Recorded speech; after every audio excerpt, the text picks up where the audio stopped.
problems that's real. Hello, and thank you for tuning in to Let's Talk with Victory. I'm Leisha Lee. Today's topic is women and power, authoritative and leadership positions.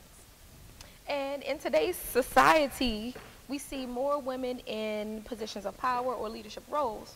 So, in a male-dominating world, how do we as women navigate through it culturally and professionally? Anybody can jump in. You have to be a woman of integrity. Don't abuse your power. If you say something, then do it. Keep your word. But also don't be too much of a pushover. And don't sleep your way to the top. Earn it. Okay. Right, that's really good. And I agree with Nitra's. Character is very important. Standards is very important, because sometimes what happens is, because we're in the United States, we're one of the countries that actually allow women to be in power in authoritative roles. A lot of countries don't allow that. Women take the back seat. I'm finding that that's why a lot of marriages fail. That's why a lot of relationships fail, because of position. Not that the men, have to be controlling or dominating, but there is a place for a woman. And because we live in a world where I can be all that I can be as a woman, and I can do what I want and say what I want, sometimes it doesn't go as it should, so to speak. It gets out of hand, sometimes, depending on who you ask and what the situation is. Now, do you think that it varies depending on the culture? Yes and no, because the African American culture, yes, is definitely there, but I'm sure it's there in other cultures as well, Yeah, because it's allowed, So, even in the United States, the Muslim women and stuff like that, you see them coming out more, doing more, whereas there was a time that was unheard of, Yeah, I was going to say the same thing. There are a lot of cultures or religions, even practiced here in the United States, where traditionally they may have been more submissive and let the male take a stronger lead. But now, because of the need for equal opportunities and rights, you see them taking to the forefront, expressing the needs and concerns of their community, of women, of children, and the things they need more than ever before. And I think society allows it, and I think it's a great thing, as long as it's not abused. And I'm just saying that to say that I think, because women has taken so much power and authority, that's why a lot of our sons are in prison. That's why the criminal justice system is, because I just firmly believe that I had 3 sons and a daughter. As a mom, an authoritative figure, a woman in power in their life, I don't know how to raise a man. I don't know what it takes to, not raise a man, train a man. I'm good at raising a man, let's put it that way, to train a man. And I think when you have generations of men raising men, you get better men. That's just my philosophy that I came up with. Do you all think that men are becoming more open to women taking authority in different positions? Yes, which I'm going to say this and let somebody else talk. Because I really don't think that that's a good thing, because then you find lazy men. You find men, a lot of men are, house men, and they do this and they do that. And I like that my husband will wash the dish and do the laundry, but I don't want him to lose his manhood in it. Let's not get out of position now. Right. You understand what I'm saying? Like, don't be too daddy daycare. That's just me, because I like a man, a real man. Amen. You understand what I'm saying? Yeah. That's just me. So you don't want to necessarily have the role switch? Please don't. Please don't do that. That's almost where we got a little bit confused. And, that time when feminism was a big thing, women wanted to be equal with men. And I don't think that's the issue, especially not, for kingdom women. Men have a certain function. Women have a different function. They're equally important, but we are not called to do the same things. And that's where we're separate from what the world does. I agree. Equal pay, equal rights. I can do the same job as a man does. Yes, technically, intellectually, yes. But they're different forms and functions of my creation and my design versus his. And I think that's where we kind of gotten it twisted with what the world does, and we're doing here too in church. Okay. I think when you look at it, if you take it out of religion, the spiritual realm, and go back to corporate, it could be pros and cons to the woman being the authoritative figure. The pro is, if the woman is leading with integrity and she's fair, then she can be successful in the midst of both the females and the men that she works with. However, the con could be that some men may feel still in corporate America that women are a pushover. So they might not look at that particular female as leader of them. So they'll try different things to get over. But that woman in that position must be strong enough to be able to hold her standards, as Saffron has said, and be able to manage with her authority in that position equally, and let it be known that these standards are in place and follow through and be consistent. So I think that makes a difference. Okay. Go ahead. Yeah, See, that's a little similar to like your first question, about the women in that and kind of defining it.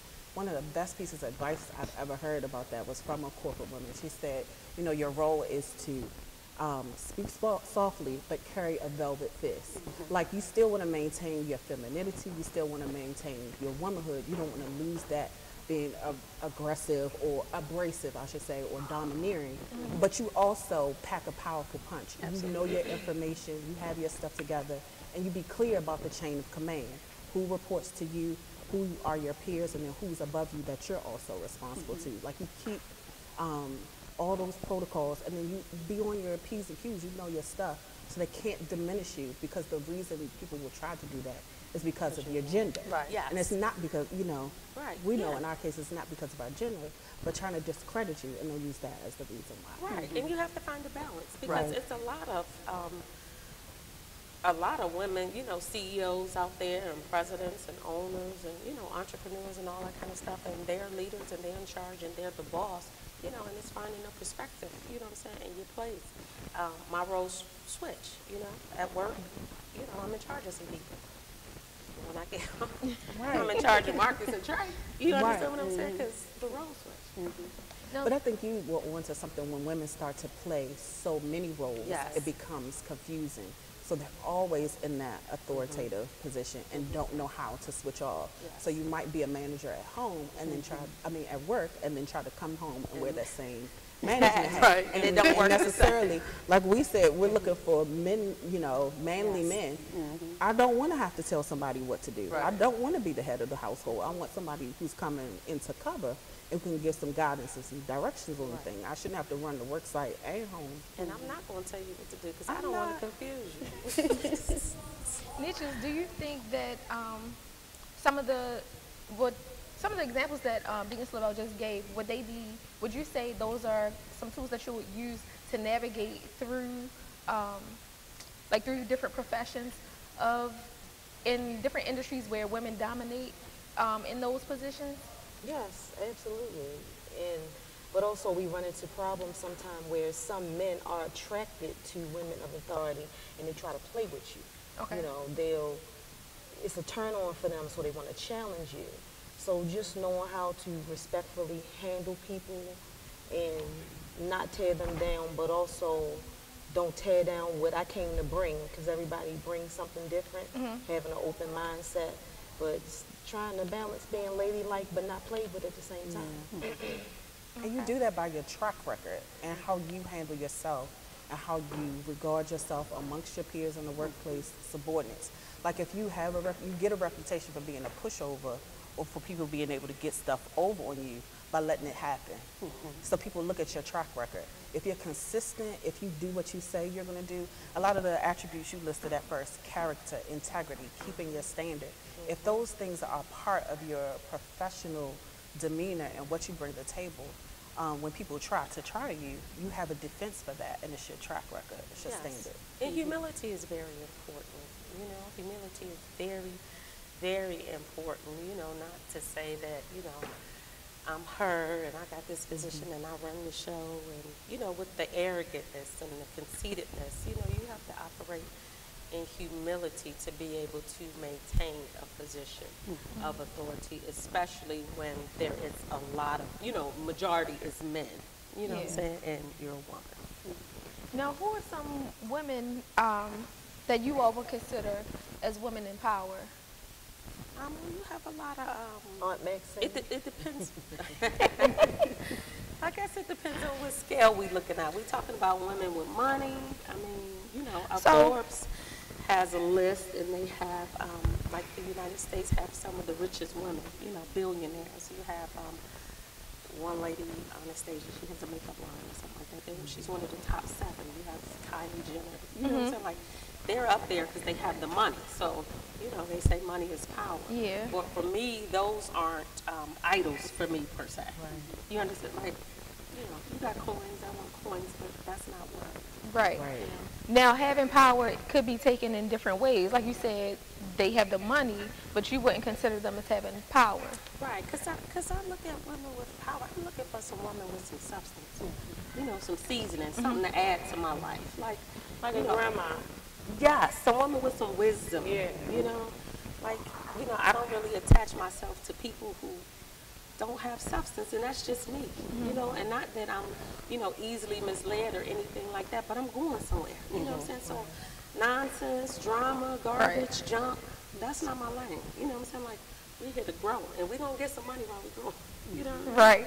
So, Just like Michelle Obama, she's not the first lady any longer, but she still has influence, and she's still working in power, and she's still working with the youth and telling them, you can do this to be healthy or be encouraged and move forward. So I look at women such as she,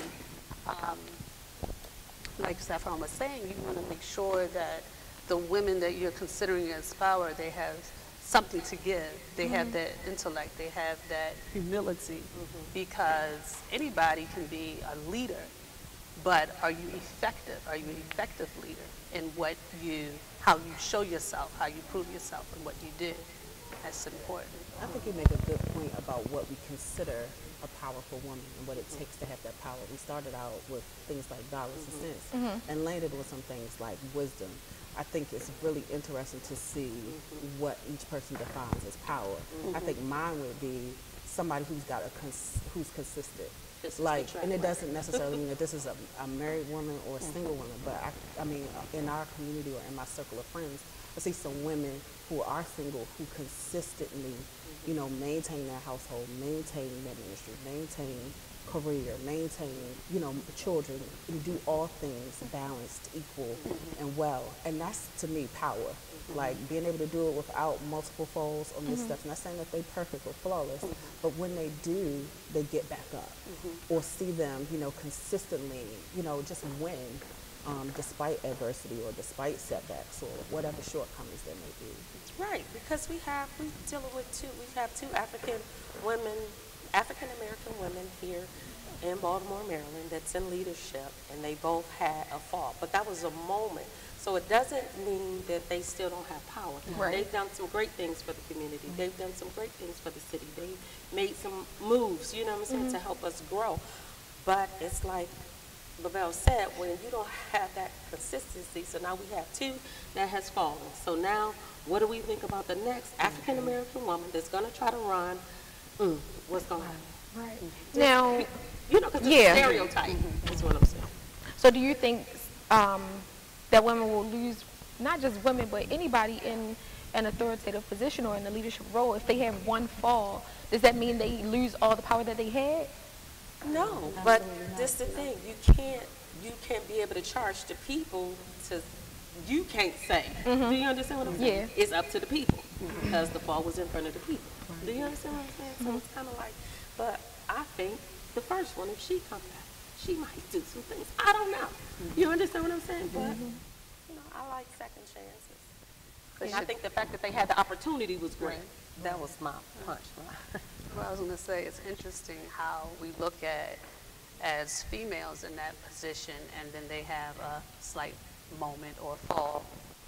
What would the next one do? But playing devil's advocate, men in positions have falls as well, and we don't consider, well, what will the next man do? So I think that's one of the things that as women, we fight in leadership positions that men don't have to deal with, because we have to uphold that role of, you know, oh, I'm almost flawless when you're not. You Right, know, because certain because things, of certain- because as a woman, they feel like they taking a chance that you're a woman Right. anyway. Right. You know what I mean? Yeah. So they trying to raise the bar up. You know what I'm saying? It's like, man, you used to doing it. Right. Right. Right. You know, so. Shakita, do you think that because a woman it is looked at like, okay, men are usually in power, a woman has to prove herself when she get that leadership role? I guess she does. I mean, yeah, she does.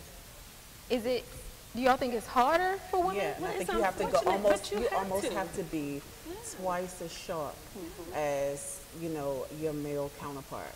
I, without being, like I've seen it time and again, where the woman has more experience or more education than sometimes even her manager or supervisor, because she has to be that thorough, Right. because she has to be that good. Let's not even, you know, factor in age or color. race. Right. Right. Or life Because experience. or work experience. Let's, Right. you know, whatever the experience is that's you know, for field we're in, you have to be almost that much better. You have to show and prove that you're far above whatever requirements or preference they have for the role than any male counterpart. They might just get it on that strength alone.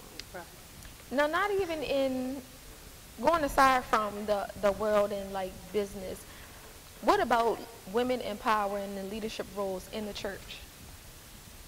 Do you think women, it's kind of looked at, it's more expected of a woman when she like become a leader or take on a leadership role in the church? What's expected? I'm sorry, what's the question? Do you feel that there's more expected Expected from her? Yeah. No, I think it's more expected from the shouldn't be. man, I think. It shouldn't be, It but I shouldn't think be, you but find it the is. same thing that you find in the world, that the woman has to demonstrate or exemplify the qualifications even more so than a male. Well, I somebody, think I think that, a man and should, depending on what denomination or what So house you're in, the standard is so different that some women may not even qualify or get an opportunity for a leadership role just based on gender. Okay. right, because you have to look at it. I mean, back in the day in the church, a woman, bishop, elder, Yeah. anything, preaching behind the pulpit, Right, and it's some unheard of. denominations today, it's unheard of. You bet not. Pick up that mic to say anything to a man. Do you understand? To a man. So I think it shouldn't be expected, but I'm sure it is, because in some churches, women are the majority, and it's unfortunate. I mean, I'm just saying, for head count, period, women are the majority. But because women have certain attributes, somebody said to me before, they were saying that the church always pulls on the married because the married is loyal and committed. You understand what I'm saying? So I'm sure there's some attributes that women have that men don't necessarily display as much, and that's why they're called upon the most. Right. And for You years, understand what I'm women saying? were the backbone of the church. You saw women more. I know in growing up in church since I was little, that's all I saw was women. I saw very few men, but the women ran the church. They ran the water to wash your feet. They locked the doors. They opened the doors. But when it came time to preach, most people were looking for a man to do it. Right. But the women did the footwork. But the church is the church is one of the oldest patriarchies in the world. So you'll find the women serving, doing, but the man is going to always will predominantly take the head, be the head. If there is issues, they side with the man more so than the woman. I think that's common in a lot of churches today. Yeah, and it's unfortunate because women is the majority, but the Bible says that the sanctified wife sanctifies her husband. So I'm talking about married women. Is that in Genesis? No. So, I mean, it's written. You know what I'm saying? So I'm not surprised that some churches, women are the the majority, you know, and are meant to draw the men that aren't there. So basically, she's winning him with her conduct, Yes. which is drawing him in. Yes. Yes. Okay. I'm just gonna go with that. Yeah. That's scripture, Lavelle. Stop. No. I hate it. They're like, I'm not, no, there's no debate. The Right. word is the word. The word is the word. Well, now, I got some foundation words. been laid, let them roll. Now, part of what you said sparked a question in my mind that I don't know. Well, I know it's not in every church, in every ministry doesn't do this, but it's something that I've heard. Women wouldn't be in a leadership role unless they were married. I've heard that. I've gotten questioned by people outside of this ministry about why I was a deaconess and I wasn't married. I was divorced. And I don't do no Bible battling. I just know what he did for me. Praise God. Keep it moving. The there's Bible, a scripture what is that it called? says Bible battling. I Oh, don't, Bible I battle. don't do that. Oh, I ain't going to Bible battle you. They going off. There's a scripture that says a deacon should be a Right. husband to a wife, and I believe it's in Timothy, but we're not here to talk about that. We're here to talk about authority. Right. So it doesn't matter about your marital status to be a woman in power. It's what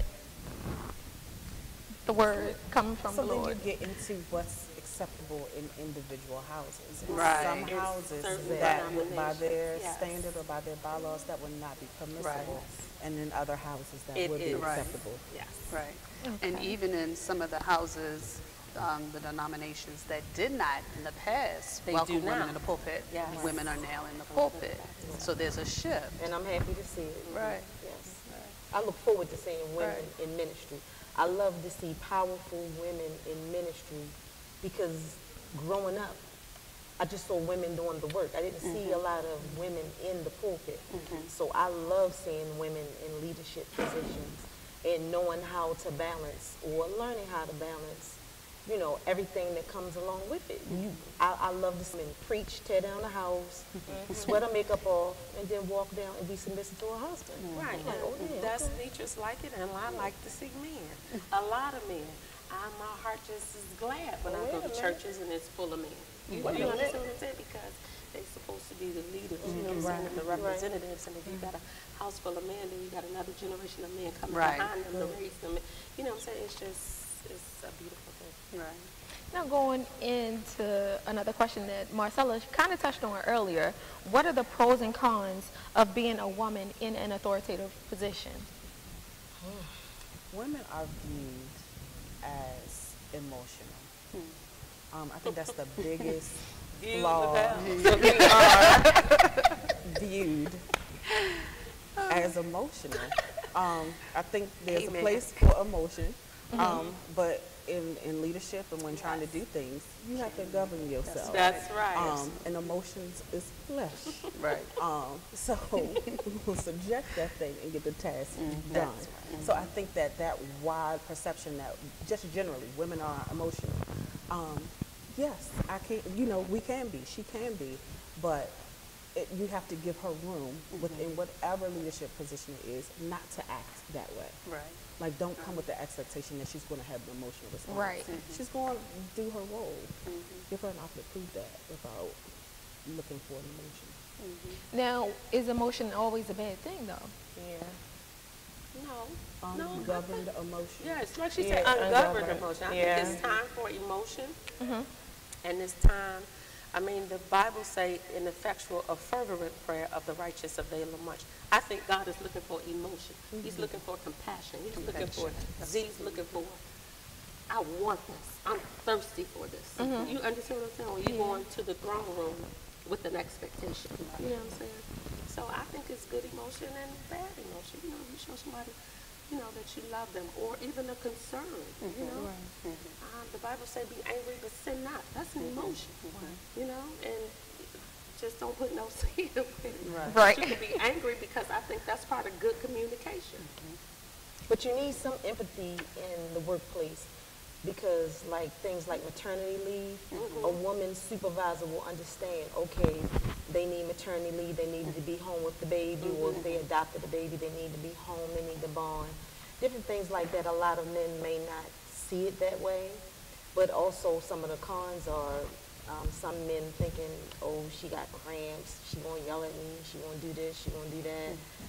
Stuff like that. It's good and it's bad to it. Because that happens. It does happen. Well, do you think some people may kind of mix up compassion or passion and emotions? Yes, they do. Yes, they Chiquita, do. Yes, to me. Say that again. You ask Do a you think- hormonal woman. do you think some people may get a mix up passion and emotions? Yeah, I do, because I think with me, sometimes people mix it up. Like, I can be real passionate with something, but you might think that I'm angry, but I'm just real passionate about something. So, yeah, like, I'm real stern. Like, my sister can call me with an issue, and I can be like, well, you need to, but I'm really, like, I'm not mad, but I'm just passionate, where, like, if I call her, like, I don't know, yeah, something like that. Where me, like, I'll cry just like that. When I'm going through something, but I can be with somebody else like, da-da-da-da-da-da. But I'm like, why can't I be like that with myself? You know what I'm saying? Okay. Yeah, I don't know. Any other pros and cons? Yeah, there's always pros and cons. Depends on who the woman is. That's what depends on who the boss is.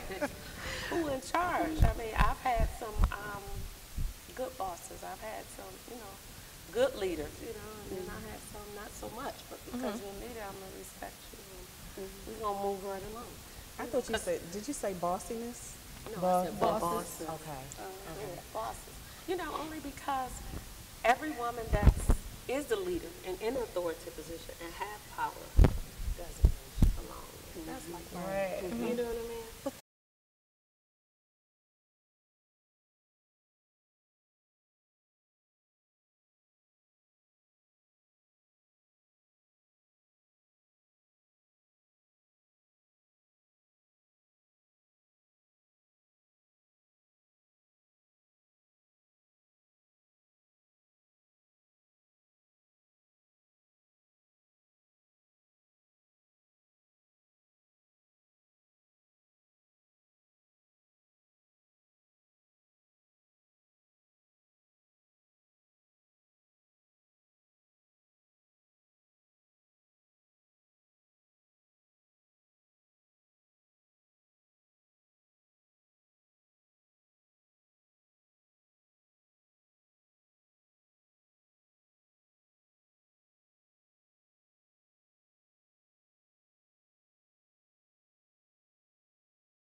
As far as female.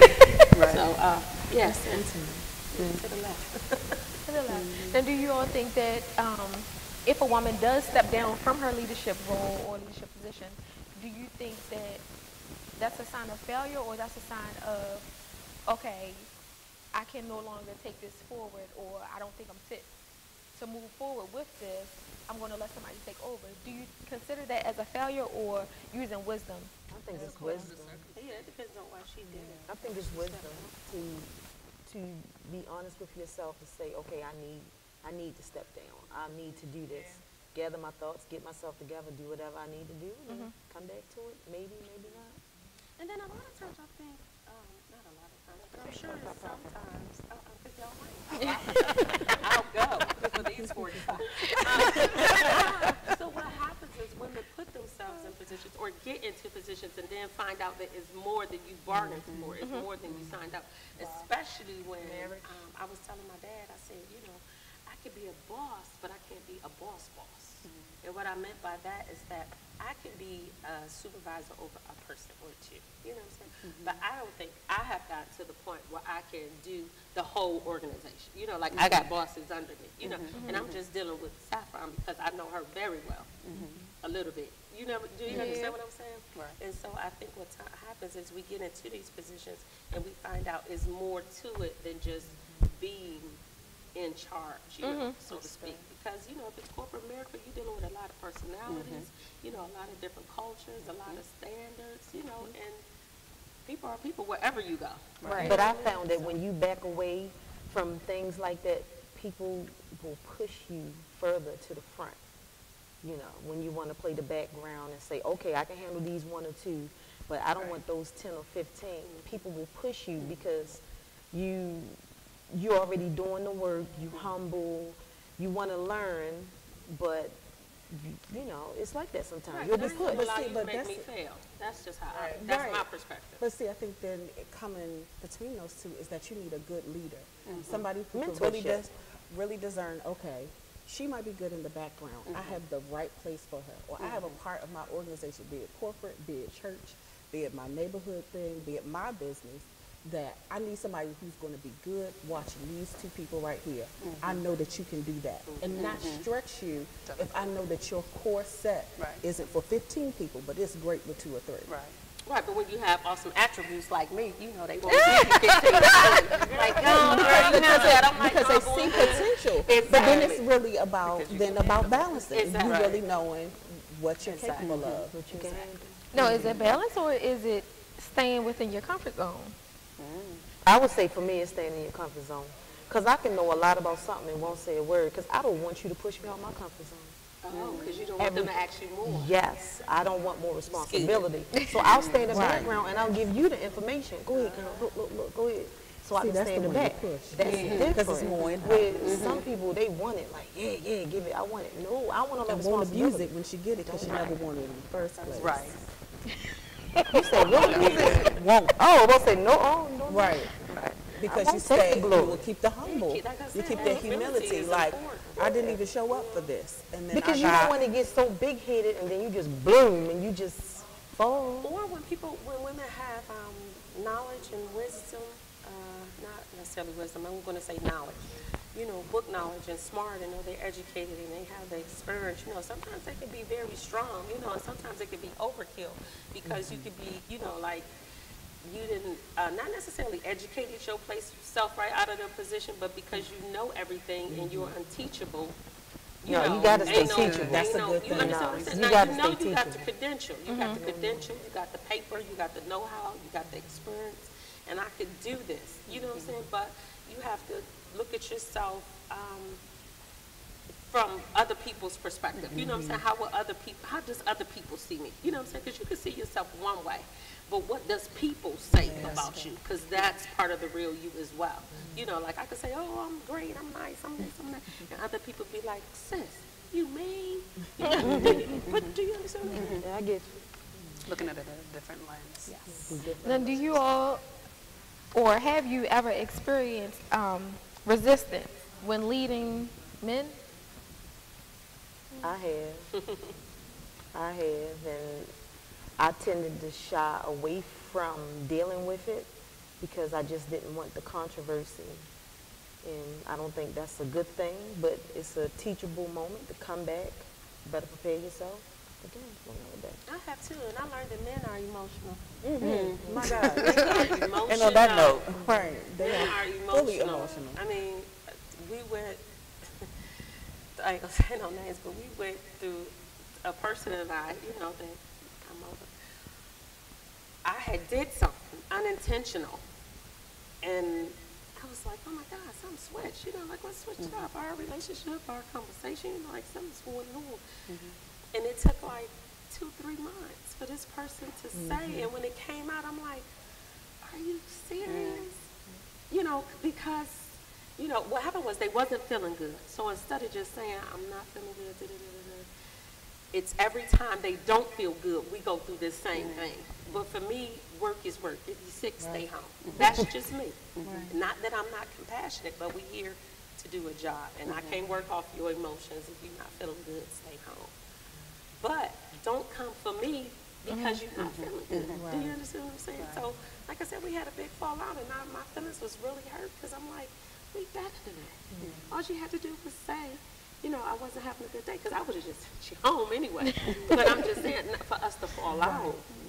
I found out that men are very Yeah, and I think that having difficulty with men in leadership roles is not really so much about the woman being in leadership. I think, like you, in your experience, you unearth the issue in that person. Yes. It doesn't mean that the woman is deficient or lacking in any way in any of the skills that she brings to the role that she's playing, but it exposes the other person who can't submit. Yes. Right, wrong, and indifferent. If that's the person who's the leader, then that's the move. You're gonna follow the order of the person instead. Could it be that there's a difference in the way that women and men communicate? So a lot of things that may bother a man, he's not going to voice it to a woman leader and hold it. And unless we approach them as women of leadership and say, you know, I'm seeing that you're acting a little bit differently, you know, what's going on, then they may tell you. But they're not going to just come to you right off and say, this is an issue. They'll hold it and hold it and hold it until that point. That's for a lot of men, because me, I'm vocal, can't you tell? But you know, men that don't really talk. But if you have the right conversation, you can get a man. You can get the conversation if you have the right. If you have the put right out. conversation. Right. But many times we have to initiate. Absolutely. Absolutely. Why do you think that they hold back their emotions when women are in leadership? A lot of men are, as children, grow up being taught men don't cry, boys don't cry, hold in your emotions, and it starts early with some people, and they just carry on like that, and then they end up grown men in relationships and won't show that they're vulnerable, won't talk, won't cry, won't be honest about it. So Well, don't start crying. Wait a minute. you know, Please don't so start for some crying. men, it starts early as a child. That's not going. Because that's what they were taught, and then they hold on to it. So now you're in the workplace, and you expect me to talk to this woman? Like, no. Or they don't have to answer. They don't have to talk. They don't need to talk. You know, a lot of men just get what they want. They don't know who it is from. You know That Like, because I know that being a woman, like, I learned my husband. Like, sometimes I know him a little bit better than he knows. So, you know, I'm just saying, you know what I'm saying? Some things I feel you on that one too. I just know. You know what I mean? And, you know, like I said, he a lot of times don't feel the need to talk. We talk, but we don't do a lot of talking because he's not a chatty cat. I am. He'll listen. You had He to don't learn do a his lot of love talking. language. Yeah, he don't know how to talk. Yeah. Okay. I think that some men hold back because they don't trust the woman's ability to solve for what their issue is. They may present one problem, but there's really another underlying cause, or they don't do the best job at really articulating at what the problem is, and just goes back to how credible they see the woman as a leader, and don't really trust her to solve for what they're doing. That's good. But then you get some men that will tell you, oh, this, that, and the third, this is wrong, that's wrong, that's wrong. Then sit back and see if you be like, all right, I'll take care of it without asking. So they can't say, oh, I asked her to do Yeah, that. some men have that where they just take charge and they're authoritative and you don't get the opportunity. You know what I mean? Because I'm a man and I'm in charge. Do you? I mean, you But understand? don't what kill I'm saying? yourself being a man. no, You need help. No, I'm just saying like they have it in order. Do you understand what I'm saying? Like they have it in order. They have you for the need and they know exactly what the need is. And do you understand what I'm Yes, saying? I do. You know what I'm saying? Check him on the belt. Yes. My order. Now, what do you think that men feel like they have to build that trust first to open up to women in think so. in leadership roles? Yeah, and I think you go right there, you go right back to that track record. Is that woman effective? Is she good at what she does? Can she get results out of the team that she has? Is she good at communicating with different types of people? Is she good at whatever, then that lends to her credibility or her trustworthiness as a leader. Okay. What would you suggest, or what advice could you give to the younger generation of women who are already trying to take on that leadership role in business? Well, what I would say Cover is up. because we live in a social media world, I'm going to go with that. What you do today can very well affect your So good. tomorrow. Yes. All you have to do is look at Facebook feed. Maybe you wasn't saved. I'm talking from a religious standpoint, spiritual, so to speak. Maybe you weren't saved last year when you first got on Facebook. You know, or maybe you weren't married when you first got on the book.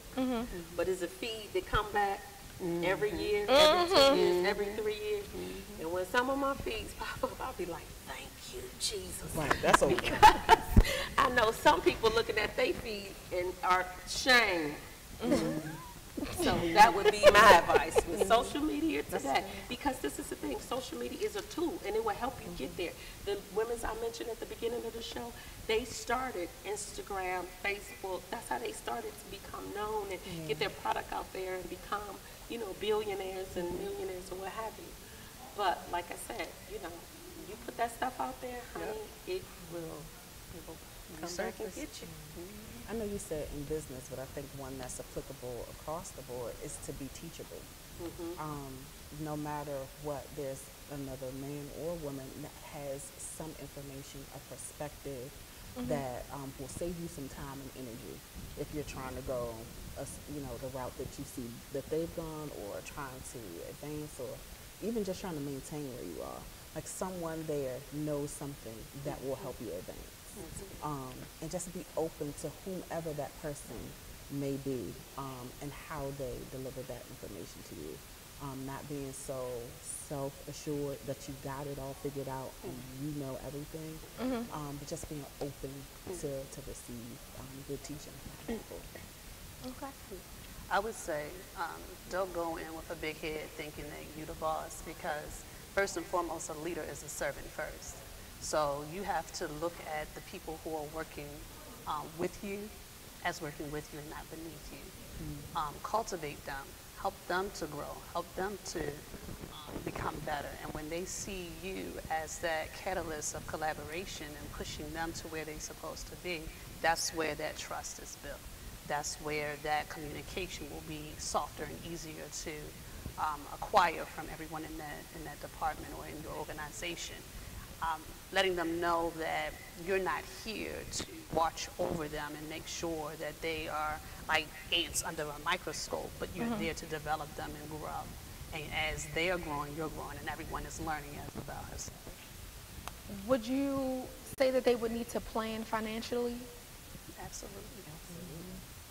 Financial planning and being mindful about whatever financial resources you have is good for any of these fields. If you're looking for power or authority in any way, the best way to exhibit that is being a good steward over what you have. And financially is one of those ways to do that. It helps with getting access to some areas that you may not have had already. Having a good savings, having some investments to the side, having a line of credit are all helpful.